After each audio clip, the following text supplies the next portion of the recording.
नमस्कार दोस्तों, मैं आनंद सिंह स्वागत करता हूं आपका एचएसएससी एग्जाम क्रैकर पर।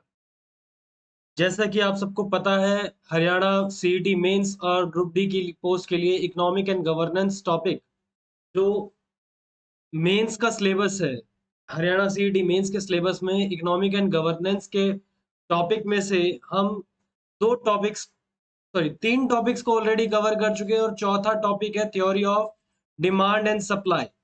Theory of demand and supply हमारा चौथे नंबर का टॉपिक है। तीन टॉपिक हम ऑलरेडी कवर कर चुके हैं, introduction of micro economics, CAG, और साथ ही साथ में जो हमारा फाइनेंस कमीशन था।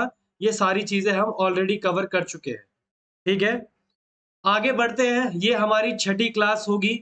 आज की क्लास में हम theory of demand and supply में डिमांड के कंसेप्ट को समझेंगे कि डिमांड क्या होता है, मांग क्या होती है, उसके हिसाब से इकोनॉमिक्स में कैसे किस टाइप के क्वेश्चंस बनते हैं। वही सारी चीजें जैसे पहले कर रहे थे वैसे ही अब करेंगे, लेकिन एक और बढ़िया स्टेप अच्छे से तरीके से। ठीक है, चलिए शुरुआत करते हैं।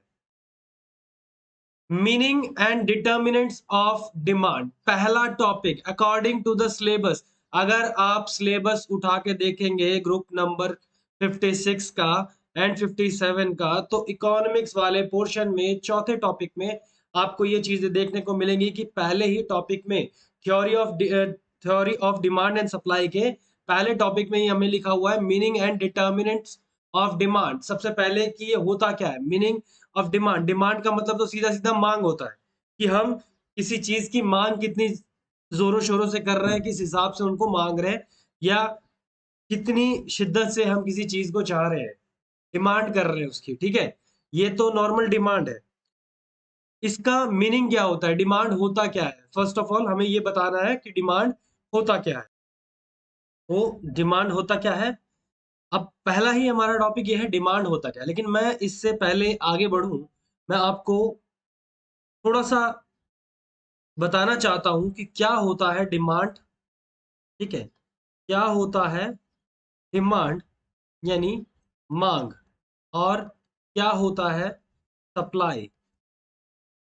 क्या होता है सप्लाई यानी आपूर्ति। ठीक है, हिंदी में इसे आपूर्ति कहते हैं, मांग कहते हैं, डिमांड कहते हैं। ये क्या चीजें हैं, चलिए इनको समझते हैं पहले। ठीक है, फर्स्ट ऑफ ऑल देखो, आपने हमेशा समझा होगा इकोनॉमिक्स में हर चीज पैसे से रिलेटेड। मैं हमेशा मेरी क्लास में, चाहे वो मैं ऑफलाइन में पढ़ा रहा हूँ चाहे ऑनलाइन में पढ़ा रहा हूँ या किसी ऐप पे पढ़ा रहा हूँ, जैसे पहले डीएसएल में भी पढ़ा चुका हूँ, तो या अदर अलग अलग इंस्टीट्यूट्स में भी, मतलब जैसे भी जहां जहां भी मैंने पढ़ाया है, मैंने हमेशा एक चीज हमेशा अपने बच्चों को बताई है, स्टूडेंट्स को, कि इकोनॉमी में पैसे से बाहर कुछ नहीं है, और we only meant two rupees. ठीक है, हर चीज को हमें पैसे से कनेक्ट करना। अगर हर चीज को हम पैसे से कनेक्ट कर पाते हैं तो इकोनॉमी में आपका मार्क्स नहीं कटेंगे, आपके नंबर नहीं कटेंगे। लेकिन अगर कनेक्ट नहीं कर पा रहे हैं तो कट सकते। ठीक है, बिल्कुल लॉजिकल सी चीज है। सबसे पहले इसको एक शॉर्ट फॉर्म में मैं चीजों को आप दर्शाता हूँ। डिमांड को मैं डी से बता देता हूँ, मांग, और सप्लाई को एस से बता देता हूँ। मैं एक कंडीशन बताना चाहता हूँ आपको कि अगर डिमांड ज्यादा है, किसी वस्तु की डिमांड अगर ज्यादा है और सप्लाई उसकी कम है, ठीक है, उसकी सप्लाई कम है, तो यहाँ पे जो वस्तु का दाम है, ठीक है, क्या है, वस्तु का दाम, वस्तु का दाम यानी price of good, price of good या गुड्स क्या होगा, इंक्रीज हो जाएगा। क्या हो जाएगा, इंक्रीज हो जाएगा अगर डिमांड ज्यादा है। मैं इसको अच्छे से भी समझाऊंगा, एक मिनट के लिए सिर्फ इस कंडीशंस को देखो। ठीक है, अब डिमांड अगर ज्यादा है सप्लाई से, मैं मान के चलता हूं कि मैं कोई बुक सेलर हूं। ठीक है, मैं कोई बुक सेलर हूं और मेरे पास 100 किताबें हैं। क्या है, मेरे पास 100 किताबें, या कुछ भी एक्स वाई जेड, कुछ भी एग्जांपल आप ले सकते हो जैसा आप चाहो। मेरे पास 100 किताब, उन 100 किताबों को खरीदने वाले व्यक्ति, जो खरीदने वाले व्यक्ति हैं, उनकी संख्या मान लेता हूं 1000 है। 1000 लोग उन 100 किताबों को खरीदना चाहते हैं। ठीक है। तो ये 1000 लोग क्या है, इस किताब की डिमांड को बढ़ा रहे हैं। क्या इस किताब की डिमांड को बढ़ा रहे हैं। इससे असर क्या होगा, इससे क्या इफेक्ट आएगा? इससे इफेक्ट इतना आएगा कि मेरी बुक की डिमांड बढ़ेगी। ठीक है, क्यों? मेरे पास केवल 100 ही किताबें हैं, मेरे पास केवल 100 ही किताबें हैं और खरीदने वाले व्यक्ति 1000 हैं।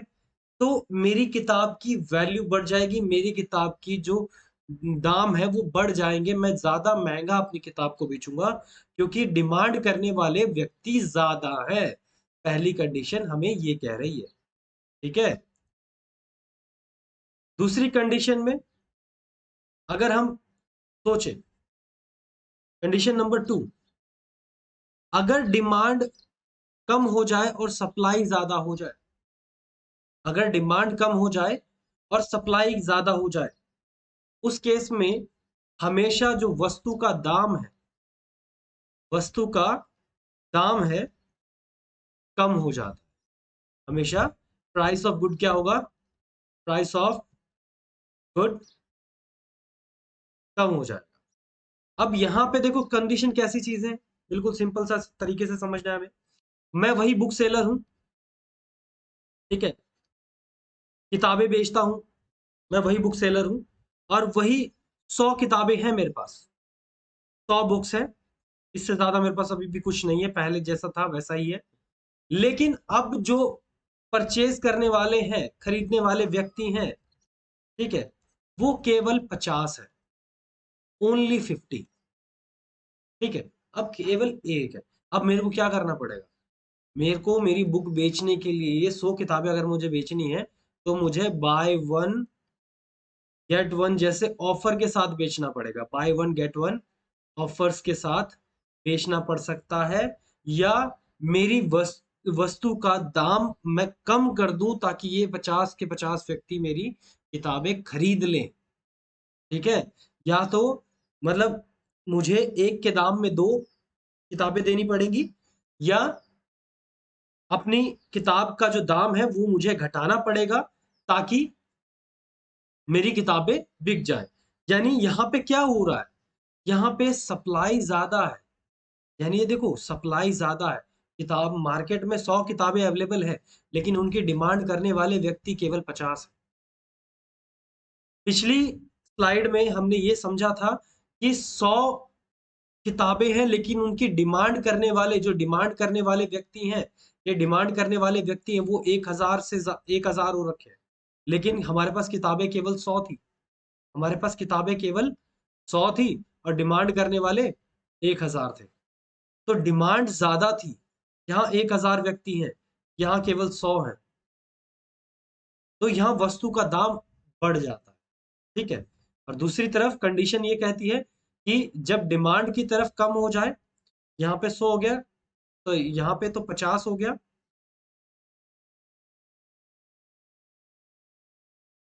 यहाँ पे हो गया 50, और इस तरह सप्लाई की तरफ अभी भी 100 ही है। तो ऐसी कंडीशन में प्राइस ऑफ गुड्स, वस्तु का जो दाम है वो कम हो जाता है। ठीक है, चलिए अब इसी कंसेप्ट को दिमाग में रखते हुए हम चलेंगे यहाँ पे समझने के लिए, हमारी स्लाइड्स पे चलेंगे, इनको समझे। चलिए, सबसे पहले है क्वेश्चन आता है डिमांड क्या है, व्हाट इज डिमांड, डिमांड है क्या?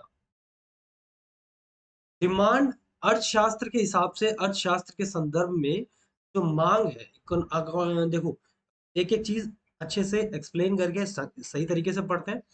इकोनॉमिक्स के अंदर जो एक्सप्लेन किया गया, consumers willingness and ability to purchase और the consume a given item goods. ठीक है, अर्थशास्त्र के संदर्भ में मांग को उपभोक्ताओं की किसी दी गई वस्तु को खरीदने या उपभोग करने की इच्छा और क्षमता के रूप में समझाया जा सकता है। ठीक है, यानी जो इकोनॉमिस्ट है, अर्थशास्त्र हैं, उन्होंने क्या कहा है कि किसी उपभोक्ता को, कोई कंज्यूमर है, उसको एक्सप्लेन करने के लिए ये बताया जा सकता है कि कोई जो व्यक्ति है वो चीजों को खरीदना चाहता है, उसकी इच्छा रखता है या उसकी क्षमता रखता है कि वो उस चीज को खरीद सकता है। ठीक है, दो चीजें हैं यहाँ पे, एक इच्छा भी होना, एक व्यक्ति की इच्छा भी होनी चाहिए, और दूसरा उसकी क्षमता भी होनी चाहिए। ठीक है, विलिंगनेस उसकी इच्छा हो और एबिलिटी टू परचेज उसकी क्षमता हो, ताकि वो आइटम को कंज्यूम कर सके। ये होता है डिमांड। ठीक है, ठीक है जी, चलिए। और इसी के संदर्भ में मांग के जो निर्धारक होते हैं, इसी तरह से हम एक्सप्लेन करते हैं कि मांग के निर्धारक, डिटर्मिनेंट्स का मतलब क्या होता है? डिटर्मिनेंट्स का मतलब होता है निर्धारक। मांग के निर्धारक, मांग को कौन निर्धारित करता है? ठीक है, मांग को कौन निर्धारित करता है, ये हम पढ़ना है, हमें इस चैप्टर में यही समझना है। उदाहरण के लिए, किसी वस्तु की कीमत में अगर वृद्धि से उसकी मात्रा में कमी आ जाएगी आएगी, अगर इंक्रीज होता है, an increase in price of goods, अगर किसी वस्तु का दाम बढ़ जाता है, इस वजह से डिक्रीज होगा उसकी क्वांटिटी में, उसकी मात्रा में कमी आएगी। किसमें? क्वांटिटी, यानी उसकी मात्रा में कमी आती है, और जिसकी उपभोक्ताओं द्वारा मांग की जा सकती है। ठीक है, और ये वही चीज है जिसकी उपभोक्ताओं द्वारा मांग की जा सकती है। इसी तरह किसी वस्तु की लागत या विक्रय मूल्य में कमी, वस्तुओं की मांग में मात्रा वृद्धि होने से सबसे अधिक संभावना होगी। यानी similarly A decrease in cost of selling price, अगर कॉस्ट ऑफ सेलिंग प्राइस, बिक्री का जो उसका क्रय मूल्य है, ये सॉरी विक्रय मूल्य है, सेलिंग प्राइस क्या होता है? विक्रय मूल्य। विक्रय मूल्य है वो अगर कम हो रहा है, तो इसकी वजह से उसकी डिमांड पे भी असर पड़ता है। दिस इंडिकेट, क्या इंडिकेट करता है ये? यह वस्तु की कीमत और उपभोक्ताओं द्वारा मांग की गई मात्रा के बीच विपरीत संबंध को, यानी इनवर्स रिलेशनशिप, विपरीत संबंध यानी इनवर्स रिलेशनशिप को बता रहा है। इसके बीच में price of an article, article यानी कोई वस्तु है, उसके दाम में और उसकी डिमांड के बीच में कंज्यूमर्स के साथ कैसा इनवर्स रिलेशनशिप होता है। ठीक है, अगर किसी आर्टिकल का प्राइस बहुत ज्यादा बढ़ रहा है, तो उसकी जो डिमांड है ऑटोमेटिकली कम हो जाती है, और अगर डिमांड, प्राइस घट रहा है और प्राइस घट रहा है, तो डिमांड बढ़ जाती है। ठीक है, अस्तित्व को इंगित करता है। इसमें आमतौर पर, अच्छा, इसके अंदर एक और चीज आपको देखने को मिलेगी, ग्राफिकली जब इसको रिप्रेजेंट करते हैं, जब हम डिमांड और सप्लाई के ग्राफ को लेकर अगर ग्राफिकली बनाते हैं, ठीक है, तो उसकी जो ढलान होती है वो डाउनवर्ड होती है। डाउनवर्ड यानी नीचे की तरफ, ढलान नीचे की ओर होगी इसकी। जब ऐसे हम डिमांड और सप्लाई का जो कर्व बनाएंगे, तो उसकी जो डिमांड ऐसे डिक्रीज होता हुआ होता है।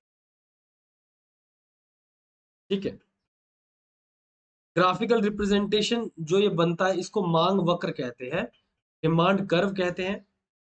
जो ग्राफ रिप्रेजेंट करता है डिमांड वाला, कौन सा? डिमांड वाला, उसको डिमांड कर्व कहते हैं।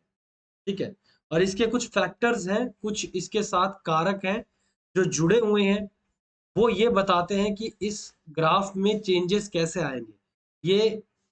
ये जो ऐसे लाइन बनेगी, बिल्कुल स्ट्रेट लाइन, ये आगे की तरफ जाएगी या पीछे की तरफ जाएगी, ये इसका जो मूवमेंट होगा, फॉरवर्ड होगा या बैकवर्ड होगा, ये सारी चीजें हमें कौन बताता है? डिमांड कर्व, और उसके साथ जुड़े हुए कुछ फैक्टर्स बताते हैं, कुछ फैक्टर्स बताते हैं। चलिए जी आगे। तो कुछ डिटर्मिनेंट्स हमें पढ़ने हैं, डिटर्मिनेंट्स ऑफ डिमांड, यानी मांग को निर्धारित करने वाले कारक क्या क्या है। ठीक है, तो टोटल हमें पांच कारक पढ़ने हैं, जो निर्धारक है ना, टोटल हमें पांच निर्धारक पढ़ने हैं, जिसमें सबसे पहला है प्राइस ऑफ प्रोडक्ट। ठीक है, पहला ही क्या है? Price of product. चलिए इसको थोड़ा सा एक बार चेंज करके कुछ और। ठीक है, प्राइस ऑफ, उत्पादक के कारक। देखो, people use price as a parameter, लोग है ना चीजों के जो मूल्य होता है ना, उसको एक कारक स्थिर समान मानते हैं, एक कारक मानते हैं, पैरामीटर। ठीक है, तो लोग क्या करते हैं, देखो जो व्यक्ति होते हैं ना, वो क्या करते हैं, जो प्राइस होता है, मूल्य, उसको एक कारक मानते हैं डिमांड का। ठीक है, कोई चीजें महंगी है, आपकी इनकम कम है और चीज वस्तु के दाम ज्यादा है, तो लोग क्या करते हैं, उसको अवॉइड कर देते हैं, उसको खरीदना ही पसंद नहीं करते। तो लोग क्या करते हैं, निर्णय लेते हैं, एक पैरामीटर के रूप में मूल्य का उपयोग करते हैं। ये एक बहुत अलग से टाइप का फैक्टर है, सब में अलग। इसके according according to the law of demand, जो मांग का नियम है, मांग के जो नियम है, वो क्या कहते हैं कि कीमत में कमी के बाद मांग में वृद्धि होती है। अगर किसी चीज की कीमत कम हो जाए, प्राइस कम हो जाए, एक सेकंड, अगर किसी चीज का जो प्राइस है, प्राइस कम हो जाता है, तो उसकी डिमांड बढ़ जाती है। पहली बात ये कह रहे हैं ये, ठीक है। और सिमिलरली समान वस्तुओं की कीमत में वृद्धि के बाद मांग में कमी आती है। अगर किसी चीज का प्राइस बढ़ जाए, प्राइस अगर बढ़ जाए, तो क्या होगा, डिमांड में कमी आ जाएगी। यानी ये एक प्राइस में और डिमांड में इनवर्स रिलेशनशिप बताने की कोशिश कर रहा है। यहाँ पे प्राइस में और डिमांड में कैसा रिलेशनशिप है, इनवर्स। याद रखना, एक चीज बढ़ने से दूसरी चीज घट जाए, या दूसरी चीज के बढ़ने से पहली चीज बढ़ जाए, ये इनवर्स रिलेशनशिप होता है। ठीक है, इसे विपरीत संबंध कहते हैं, इनवर्स रिलेशनशिप। और यहाँ पे इनवर्स रिलेशनशिप ही शो कर रहा है। और डिटर्मिनेंट्स ऑफ डिमांड में क्वेश्चन आपसे यही पूछा जाए कि किसी क्वेश्चन भी ऐसे ही पूछे जाएंगे, किसी प्रोडक्ट का दाम अगर बढ़ गया है, तो उसकी मांग वक्र को किस तरफ शिफ्ट करना है, या उसकी मांग पर क्या असर पड़ेगा, उसके उसकी डिमांड बढ़ेगी, घटेगी, स्थिर रहेगी, या नन ऑफ दीज। ऐसे ही क्वेश्चंस पूछे जाए। ठीक है, हमेशा डिमांड और सप्लाई से रिलेटेड क्वेश्चंस अगर आपको क्रैक करने हैं, तो आप सिर्फ ये देखो कि आपकी वस्तु का दाम अगर बढ़ रहा है, घट रहा है, उसकी मांग पे क्या असर पड़ेगा। ठीक है, कुछ गुड्स होते हैं जो अगर प्राइस बढ़ भी जाए तो डिमांड पे कोई असर नहीं पड़ता। ठीक है, जैसे वैबलम गुड्स है। ठीक है, लेकिन अभी के लिए हमें ये चीजें साइड में रखनी है, पहले मेन मेन चीजें पढ़नी है। अकॉर्डिंग टू सिलेबस हम एक एक चीज कर करके वो पढ़ेंगे। जब इकोनॉमी का सिलेबस के अकॉर्डिंग जब चीजें कंप्लीट हो जाएंगी, और उसके बाद भी अगर कुछ बच गया, तो मैं वो भी आपको करवा दूंगा। ठीक है, इसकी चिंता मत करिए। अगर वीडियो आपको अच्छी लग रही है तो प्लीज लाइक शेयर सब्सक्राइब करते रहिए। ठीक है, सब्सक्राइब हो जितना हो सके, वीडियो को शेयर कर दो, आगे पहुंचाओ, ताकि सभी को इसका फायदा हो सके। ये फ्री ऑफ कॉस्ट कोर्स है, इसका फायदा सभी को होना चाहिए। ठीक है, चलिए। The demand curve and the demand schedule helps the demand quantity at price level. यानी जो मांग वक्र है और मांग अनुसूची है, वो कीमत स्तर की मांग की मात्रा निर्धारित करने में मदद करते हैं। ये एक जो प्राइस का लेवल है ना, वो फिक्स करने में मदद करते हैं। डिमांड कर्व, कि डिमांड कर्व कैसा है, उसकी इलास्टिसिटी कैसी है, उसकी कह सकते हैं हम कि वो लोचदार है या नहीं है। ठीक है, जैसे मान लो एक चीज है, कोई वस्तु है, उसकी डिमांड, लोचदार मांग क्या होती है कि कीमत में बदलाव के साथ एक मजबूत परिवर्तन मात्रा। अगर कीमत में थोड़ा सा बदलाव हो जाए, तो डिमांड में काफी ज्यादा बदलाव मिलता है। ठीक है, ऐसी चीज को हम क्या कहते हैं, लोचदार मांग या इलास्टिक डिमांड। ऐसी चीज को हम क्या कहते हैं, लोचदार मांग या फिर इलास्टिक डिमांड। अगर प्राइस में थोड़ा सा भी चेंज हो, प्राइस में थोड़ा सा भी चेंज हुआ, तो डिमांड में बहुत ज्यादा हैवी चेंज होगा, हैवी तरह गिर जाएगी। प्राइस हल्का सा बढ़ गया, डिमांड ज्यादा गिर जाएगी। जैसे फोटोकॉपीज की दुकान होती है, फोटोकॉपी दुकान वाला आपको क्या करता है कि आप कोई एक व्यक्ति के पास गए, आप वो बोलता है कि मैं 2 रुपए में फोटोकॉपी करूंगा, और दूसरी दुकान वाला बोलता है मैं 1.5 रुपए में कर दूंगा। ठीक है, तो सारे के सारे 1.5 रुपए वाले के पास चले जाते हैं। क्यों? अब डिफरेंस तो बहुत कम है, अठन्नी का फर्क पड़ा है, लेकिन जब देखा जाए तो इलास्टिक डिमांड का मतलब यही होता है कि आप थोड़ा सा फर्क डालते हो, आपके प्राइस में थोड़ा सा चेंज करते हो, आपके डिमांड में ज्यादा असर पड़ता है। ठीक है। वहीं पे इन इलास्टिक डिमांड का मतलब ये उसका उल्टा होता है। बेलोजदार का मतलब कीमत में बदलाव होने पर भी वॉल्यूम में ज्यादा बदलाव नहीं होता। ठीक है, इसके ऊपर कोई खास असर नहीं पड़ता, इन इलास्टिक उसको बोलते हैं। यानी अगर प्राइस बढ़ भी जाए या घट भी जाए, डिमांड लगभग सेम रहती है। थोड़ा बहुत तो डिफरेंस आता है, लेकिन बाकी लगभग सेम रहती है। डिमांड लगभग सेम रहेगी। ठीक है, तो इसको इन इलास्टिक कहते हैं।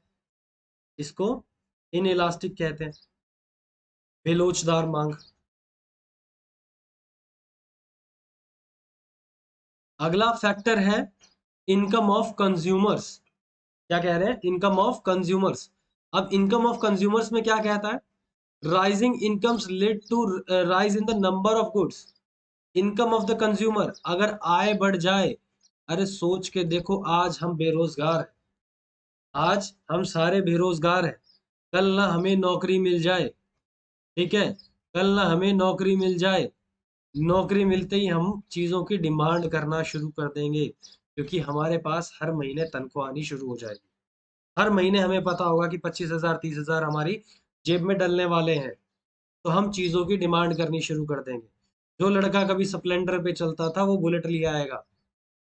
ठीक है, और लड़की जो पैदल बसों में धक्के खाती थी वो स्कूटी ले आएगी, स्कूटी वाली कार खरीद लेगी। तो इसी हिसाब से कहते हैं, जब भी आपकी इनकम बढ़ती है, जब भी आपकी इनकम बढ़ती है, आप अपनी चीजों की डिमांड बढ़ा देते हो। ठीक है, बाकी यो हरियाणा है, हरियाणा में तो ग्रुप डी वाला भी फॉर्च्यूनर में ज्वाइनिंग करने जा सकते हैं। ठीक है,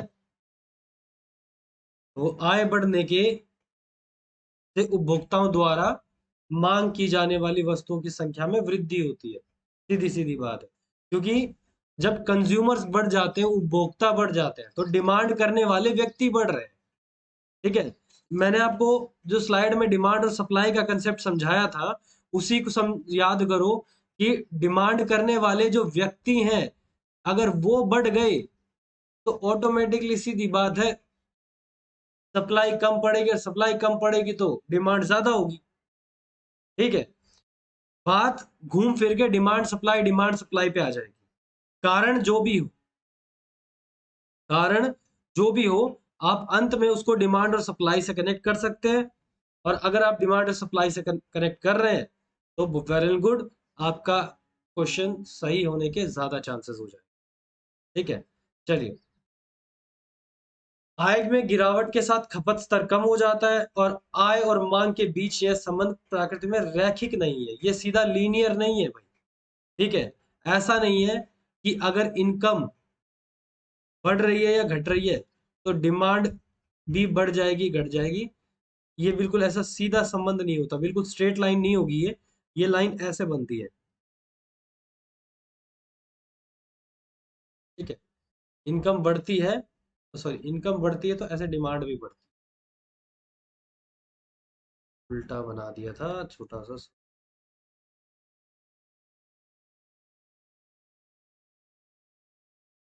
ऐसा है, इनकम बढ़ती है, साथ साथ में डिमांड भी बढ़ती है। ठीक है, इनकम बढ़ेगी, साथ साथ में डिमांड भी बढ़ेगी, लेकिन ये लीनियर नहीं होगा, बिल्कुल सीधा सीधी लाइन नहीं हो सकती, ऐसे बिल्कुल स्ट्रेट लाइन नहीं हो सकती। ठीक है, यूं कर्व ही बनेगा इसका। ठीक है जी, चलो आगे देखते हैं और क्या क्या है। Marginal utility determines the proportion of change of level in the demand levels. अब यहाँ पे मार्जिनल यूटिलिटी की बात कर रहे हैं, यानी सीमांत उपयोगिता। यूटिलिटी उपयोगिता। अब ये मार्जिनल की जब बात करते हैं, जहां पे वर्ड आ जाता है मार्जिनल, यानी सीमांत, वहां पे हम क्या कहते हैं कि एक एक्स्ट्रा क्वांटिटी बढ़ाने से, एक एक्स्ट्रा यूनिट बढ़ाने से आपको कितनी संतुष्टि मिलती है, एक एक्स्ट्रा यूनिट बढ़ाने से आपको कितनी संतुष्टि मिलती है। ठीक है, वो आपकी मार्जिनल यूटिलिटी हो जाती है। अब सिंपल सी, इसका एग्जांपल मैं बहुत ही बेटर, बहुत प्यारा देता हूँ। आप, गर्मी का मौसम है, गर्मियां आ रही हैं, ये एग्जाम भी आपके गर्मियों में ही होंगे।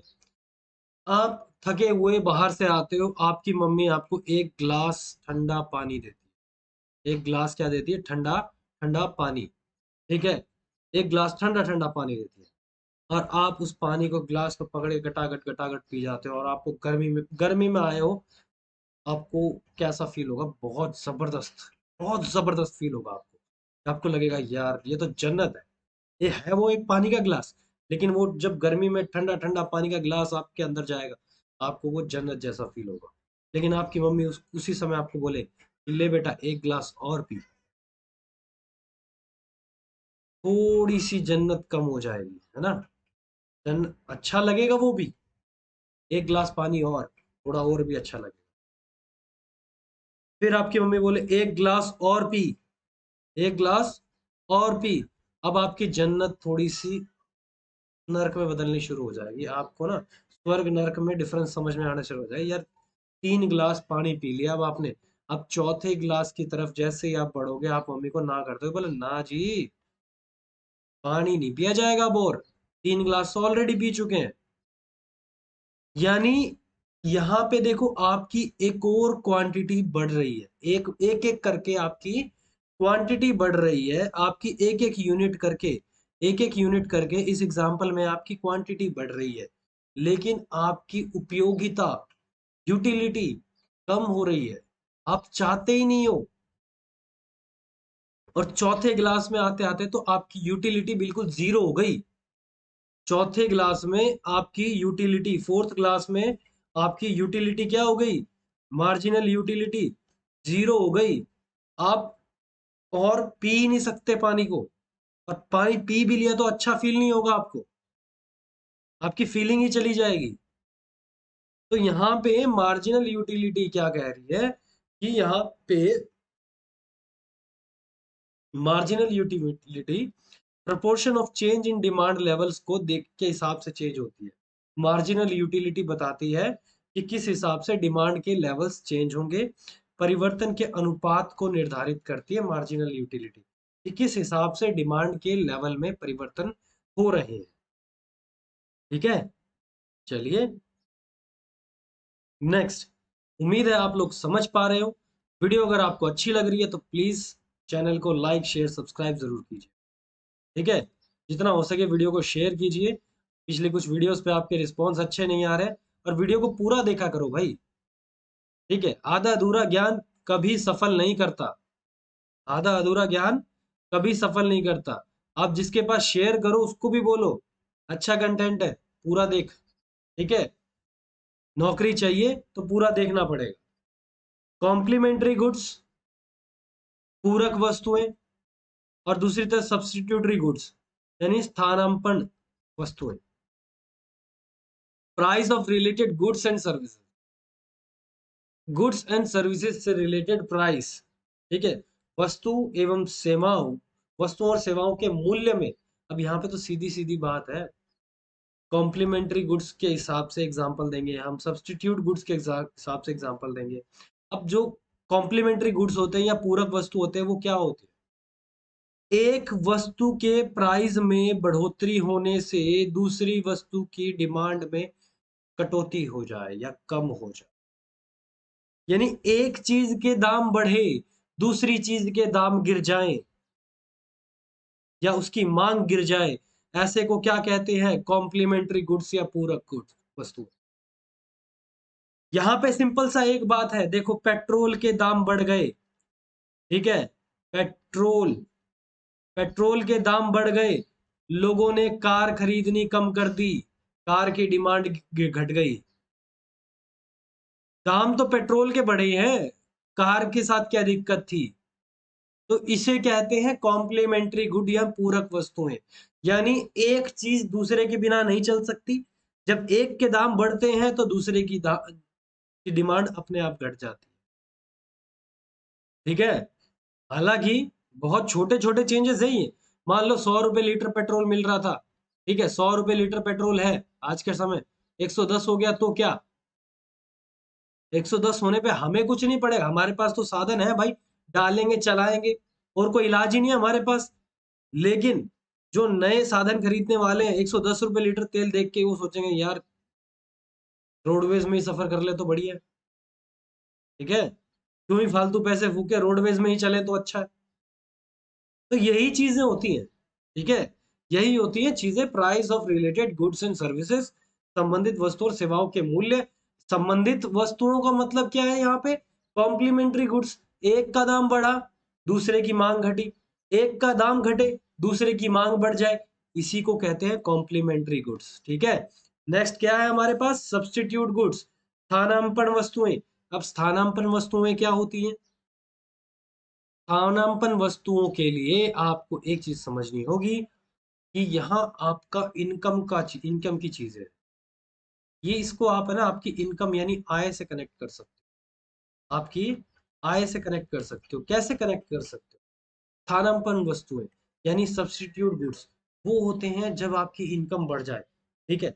आज हम क्या कर रहे हैं, आज हम मान लो बिल्कुल किसी चाय की टपरी पे चार दोस्तों के साथ चाय पीते समय आखिरी चुस्की भरते समय ये सोचते कि बिल कौन देगा, ठीक है, क्यों, क्योंकि हमारे पास पैसा नहीं है, हमारे पास अभी पैसों की कमी है, हम बेरोजगार हैं। जब हमारी नौकरी लग जाए, जब हम अच्छे से कामयाब हो गए, हमारी नौकरी लग गई, हमारी भी बहुत अच्छी खासी तनख्वाह है, हम क्या कर सकते, हम कॉफी के शौकीन हो जाएंगे, ठीक है, हम कॉफी के शौकीन हो जाएंगे, हम नॉर्मल चाय वाय हमें पसंद नहीं आएगी, अरे चाय छोड़ो यार, ब्लैक टी लेके आओ, है तो बिना दूध की चाय, लेकिन हम उसे ब्लैक टी कह के पिएंगे।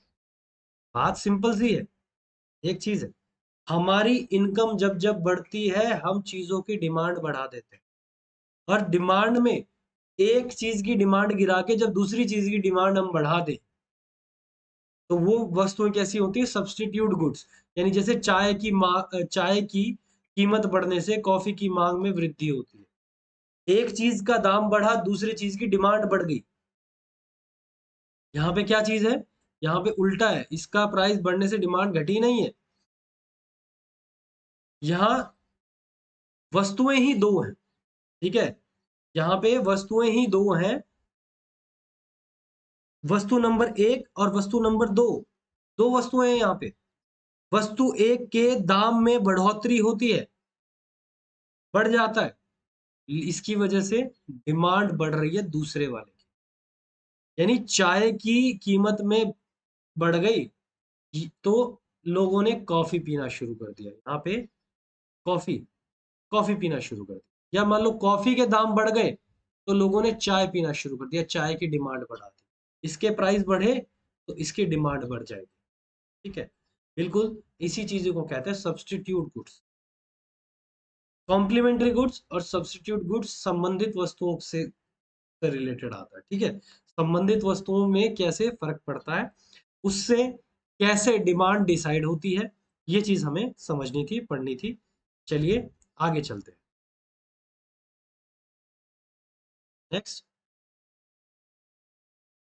कंज्यूमर्स एक्सपेक्टेशंस, उपभोक्ताओं की अपेक्षाएं। अब देखो अपेक्षाएं तो बहुत सी सारी चीजों से होती है, ठीक है, अपेक्षा तो ये लगा लो कि हम नॉर्मली क्या बोलते हैं अपेक्षाएं, यार हम 20-21 साल के और हमारी एक सरकारी नौकरी लग जाए, मौज ही आ जाए।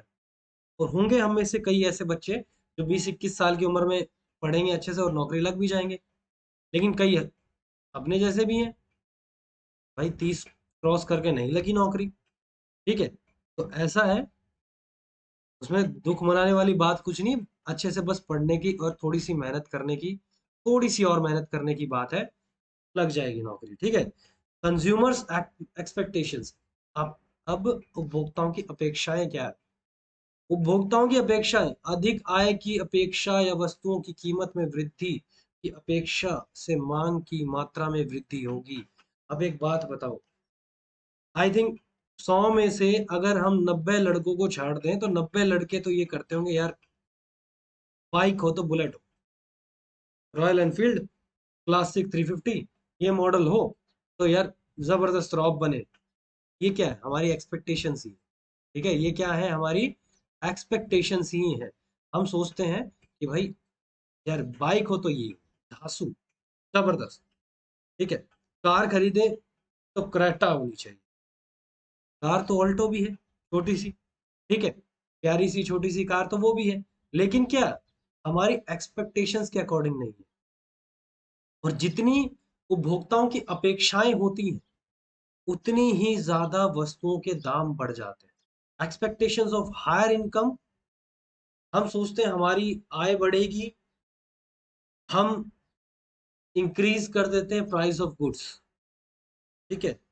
आय बढ़ने का सोचते हैं, यार मेरी प्रमोशन आएगी तो मैं फलानी चीज खरीद लूंगा, मैं इस बार लैपटॉप खरीदूंगा, स्मार्ट एलईडी लगवा दूंगा।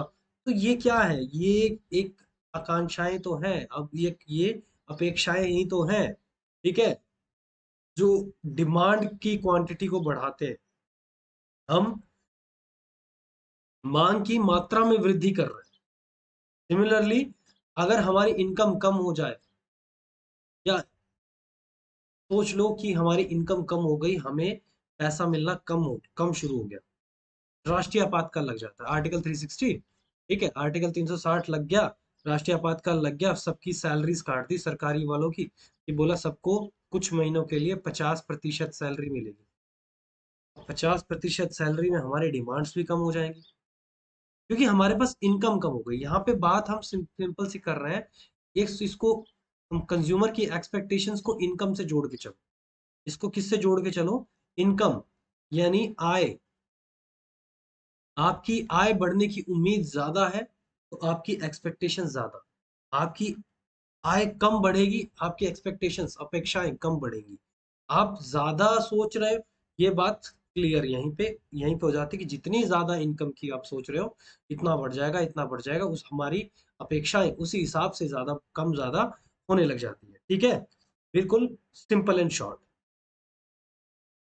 Number of buyers in the market, number fifth, पांचवा और लास्ट हमारा डिटर्मिनेंट यानी निर्धारक है, बाजार में खरीदारों की संख्या। यार ये तो सिंपल वो डिमांड एंड सप्लाई वाले से नहीं हो गया था, 50 किताबें थी खरीदने वाले, 50 किताबें थी खरीदने वाले हजार थे, खरीदने वाले हजार थे, और दूसरी कंडीशन में 50 किताबें थी खरीदने वाले केवल 100 थे। तो डिमांड सप्लाई का ये तो वही कंसेप्ट समझ में आ गया था, जितने ज्यादा बायर्स होंगे मार्केट में उतने ज्यादा हमारे पास डिमांड बढ़ेगी। तो द नंबर ऑफ बायर्स, जो नंबर ऑफ बायर्स है, खरीदारों की संख्या है, बहुत बड़ा प्रभाव पड़ता है। इससे हमें कुल मांग या फिर शुद्ध मांग, ठीक है, टोटल या फिर नेट डिमांड का पता लगता है। जैसे जैसे डिमांड इंक्रीज होती है, डिमांड राइजेस फर्दर मोर, जैसे जैसे बढ़ती है डिमांड, बढ़ती है, जैसे जैसे लोग बढ़ते हैं, और जैसे जैसे पॉपुलेशन बढ़ती है, ठीक है। सिंपल इसको ऐसे इंक्रीज सोच के चलो कि पॉपुलेशन यानी जनसंख्या, जनसंख्या जितनी बढ़ती है, जनसंख्या जितना इंक्रीज होती है, चीजों की डिमांड भी उतनी इंक्रीज होती है भाई, डिमांड भी या फिर मांग उतनी ही बढ़ती है, चीजों की मांग बढ़ती है, ठीक है। इसी बेसिस पे एक ये क्वेश्चन है प्यारा सा, ये ट्राई करते हैं। Rise in price of petrol, ये एग्जांपल भी दिया था मैंने, बिल्कुल सेम वही exam question. A rise in the price of petrol, अगर पेट्रोल के दाम बढ़ते हैं तो डिमांड, कार की डिमांड क्या होगी, घटेगी बढ़ेगी। पेट्रोल के दाम बढ़ गए हैं, कार की डिमांड बताइए, कार की डिमांड बढ़ेगी क्या, एक चीज के बढ़ने से दूसरी बढ़ रही है, बिल्कुल नहीं, प्रभावित, ऐसे तो हो ही नहीं सकता कोई प्रभाव ना पड़े, कमी, डिक्रीज, ये हमारा आंसर हो जाएगा। जैसे जैसे पेट्रोल के दामों में वृद्धि होगी, कार की मांग में कमी आ जाएगी, कमी हो जाएगी, ठीक है। और ये कौन से वाले गुड्स में था, कॉम्प्लीमेंट्री और सब्स्टिट्यूट, दो थे, कॉम्प्लीमेंट्री यानी पूरक, या सब्स्टिट्यूट, सब्स्टिट्यूट स्थानापन्न, स्थानापन्न या सब कॉम्प्लीमेंट्री, कौन से गुड्स में था, ये कमेंट करके बताइएगा, ठीक है। ये एग्जांपल मैंने कौन से वाले में दिया था, कमेंट करके बताइएगा जरूर जी, ठीक है जी। चलिए आज क्लास यहीं तक करते हैं, अगर अच्छे लगे तो प्लीज लाइक शेयर और सब्सक्राइब। मिलते हैं नेक्स्ट वीडियो में, नेक्स्ट क्लास में। कल फिर या परसों नेक्स्ट अगली ही वीडियो में अगले कंसेप्ट के साथ आगे पढ़ेंगे। ठीक है, see you, tata, thank you, bye bye.